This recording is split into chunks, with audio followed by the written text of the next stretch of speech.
আমরা যখন লড়াই শুরু করি তখন রাজ্যের কর্মচারীদের যে মহার্ঘ ভাতা বাকি আছে সেই কথা রাজ্যের কর্মচারীদের বলার কোথাও ক্ষমতা ছিল না, না সরকারের কাছে, না রাস্তাঘাটে, না বাজারে। কারণ ন্যারেটিভটা এমনভাবেই তৈরি করে রাখা হয়েছিল যে সরকারের যত কিছু সংকট, আর্থিক সংকট, তার মূলে যেন কর্মচারীরা, যেন তারাই সব খেয়ে নিচ্ছেন।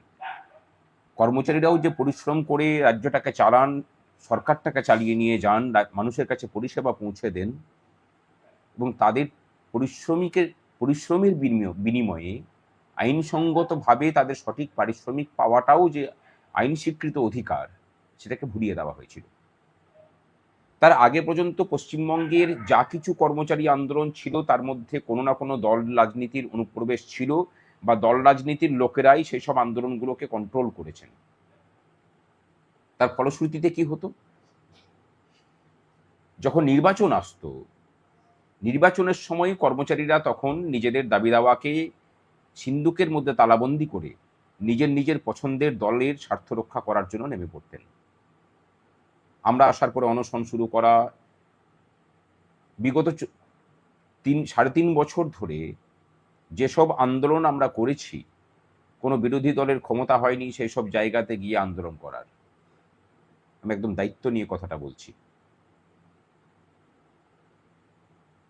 ধীরে ধীরে রাজ্যে কর্মচারীদের দাবি দাওয়াগুলো সমস্ত কিছুই, সেটা ডিএ হোক, সেটা শূন্য পদে নিয়োগ হোক, সেটা অস্থায়ী কর্মচারীদের স্থায়ীকরণ সহ বেতন বৃদ্ধি হোক, প্রাতিষ্ঠানিক দুর্নীতির বিরুদ্ধে লড়াই হোক, সমস্ত কিছুগুলোই রাজ্যের মূল এজেন্ডা হয়ে উঠল।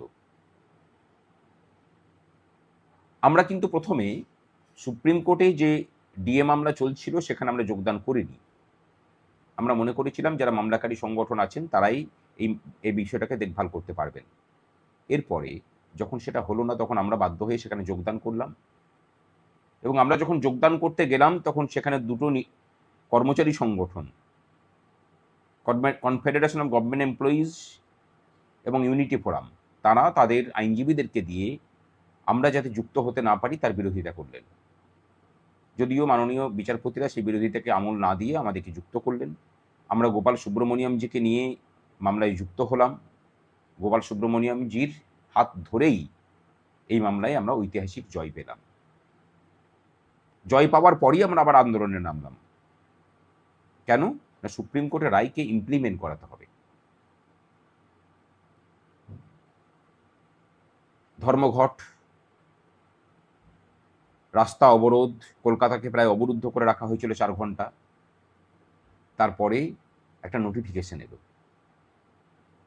এবং যথারীতি ভোট যখন চলে এলো, আবার আমাদের সমস্ত কর্মচারী সংগঠন যখন নিজের নিজের দলের স্বার্থ রক্ষা করতে ব্যস্ত হয়ে পড়ল, তখন সংগ্রামী যৌথ মঞ্চ কর্মচারীদের দাবি দাওয়াগুলোকে নিয়ে সমস্ত রাজনৈতিক দলের কাছে গিয়ে দর কষাকষি শুরু করলো, এবং আলটিমেটলি বিজেপির সাথে বসে ঠিক হলো যে তারা যদি ক্ষমতায় আসেন, যদিও তাদেরই ক্ষমতায় আসার সম্ভাবনা সব থেকে প্রবল ছিল,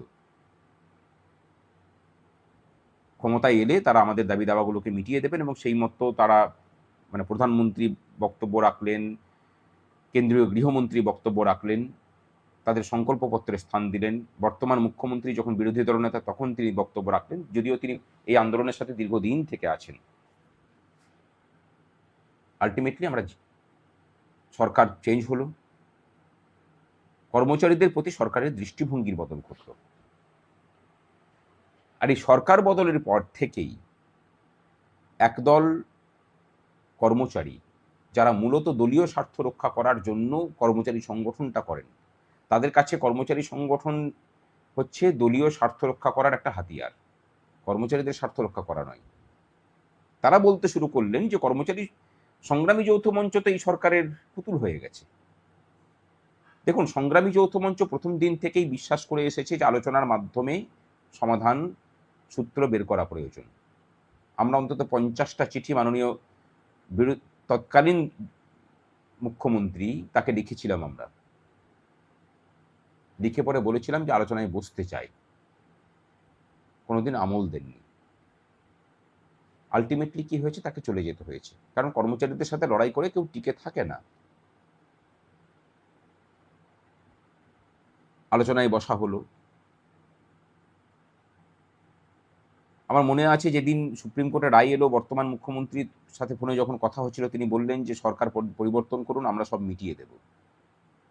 এখন এই কথাটা শুনে আপনাদের অনেক কমেন্ট আসছে যে সরকার পোষিত ক্ষেত্রের কর্মচারীদের কি হবে। সংগ্রামী যৌথ মঞ্চ যখন আন্দোলন করে এতটা জায়গা পর্যন্ত নিয়ে আসতে পেরেছে, কারেন্ট ডিএ 20%, তার আগে 2022 সাল থেকে লড়াই করে 15% আদায় করা,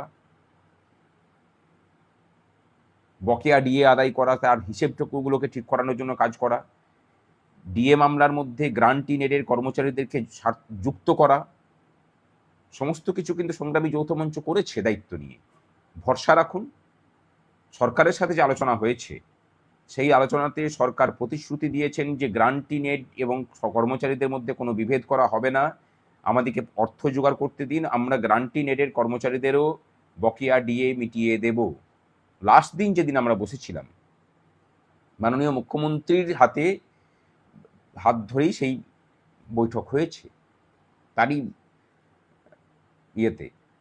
হস্তক্ষেপে। সেখানেও কিন্তু তারা বলেছেন যে গ্রান্ট ইন এডের বিষয়টাকেও আমরা তাড়াতাড়ি করেই ছেড়ে দিচ্ছি। যারা বলছেন যে আমরা নাকি বিক্রি হয়ে গেছে, তাদেরকে বলবো যে আপনারা পথে নামুন, অপেক্ষা করছেন কিসের জন্য? পথে নেমে আন্দোলন করা দেখান। সংগ্রামী যৌথ মঞ্চ ভুল পথে পরিচালিত হচ্ছে, সংগ্রামী যৌথ মঞ্চ নাকি আন্দোলন করতে ভুলে গেছে, আপনারা ঠিক করে দেখান আন্দোলন করা। কে বারণ করেছে আপনাদেরকে? তবে সাধারণ কর্মচারী শিক্ষকদেরকে আমরা বলি, গ্রান্ট ইন এডের যারা কর্মচারী আছেন, ভরসা রাখুন, সংগ্রামী যৌথ মঞ্চের উপরে ভরসা রাখুন, কারোর কথায় পরিচিত হবেন না। এরা দলীয় স্বার্থ রক্ষা করার কাজ করছে। এই সরকার যখন কথা দিয়েছে, সরকারের উপর যা ভরসা করি তার থেকে বেশি ভরসা আমাদের নিজেদের উপরে আছে। বিগত সরকারটাকে যে পরিবর্তন করা হয়েছে, তাতে এখন যারা এই যেসব অতৃপ্ত আত্মার কর্মচারীদের সংগঠন আছে, তাদের কোনো ভূমিকা ছিল না। তারা চাননি যে মমতা ব্যানার্জি সরকার চলে যাক। সংগ্রামী যৌথ মঞ্চ চেয়েছিল। সরকারটাকে যখন বিদায় করতে পেরেছি, আমরা আমাদের নিজেদের শক্তিতে জানি যে গ্রান্ট ইন এডের কর্মচারীদের সমস্ত দাবি দাওয়া আমরা আদায় করে নেব। অপেক্ষা করুন, হয়তোবা সামনের সপ্তাহ বা তার পরের সপ্তাহের মধ্যেই গ্রান্ট ইন এডের কর্মচারীদের জন্য যে নোটিফিকেশন, সেই নোটিফিকেশন বের হবে। তারা কিছু টেকনিক্যালিটিসের কথা বলেছিলেন যে আইওএসএমএস প্রোফাইলের কিছু কিছু কর্মচারীদের নাকি এমপ্লয়ি আইডি পরিবর্তন হয়ে গেছে, কিন্তু এইসব টেকনিক্যালিটিসের জন্য কেন কর্মচারীরা তাদের পাওনা থেকে বঞ্চিত হবেন, যেই কথা যখন বলি তারা তখন কিন্তু কোনো উত্তর দিতে পারেননি, এবং সেখানে বৈঠকে বসে ঠিক হয় যে আপাতত আমরা 50% মিটিয়ে দেব।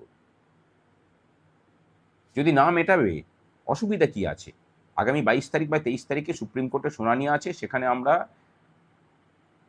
কোর্ট অবমাননার মামলা তার আগে আমরা করে ফেলব, পিটিশন ফাইল করে নেব। রাস্তা সব কিছুই খোলা আছে, দরকার হলে আবার পথে নামব। কিন্তু আমরা চাই না যে সরকারটার প্রতি কর্মচারীদের বিশ্বাস এখনই চলে যাক। মুখ্যমন্ত্রীর প্রতি ভরসা আছে, বিশ্বাস করি তাকে। তিনি যে কথা দিয়েছেন, তিনি মমতা ব্যানার্জি নন, তিনি যে কথা দিয়েছেন সেই কথা রাখবেন, অন্তত তার ধারাবাহিকতা আমরা দেখতে পাচ্ছি। আর যাদের মনে হচ্ছে যে সংগ্রামী যৌথ মঞ্চ বিক্রি হয়ে গেছে, আপনারাই দায়িত্ব নিয়ে সব কিছু করেছেন, তাদেরকে বলবো যে রাস্তা খোলা আছে, পথে নামুন। রাজ্যের কর্মচারীরা অপেক্ষায় আছেন। বিগত 15 বছর ধরে আপনারা আন্দোলন করতে ভুলে গেছিলেন, আন্দোলন করা দেখান কিভাবে আন্দোলন করতে হয়।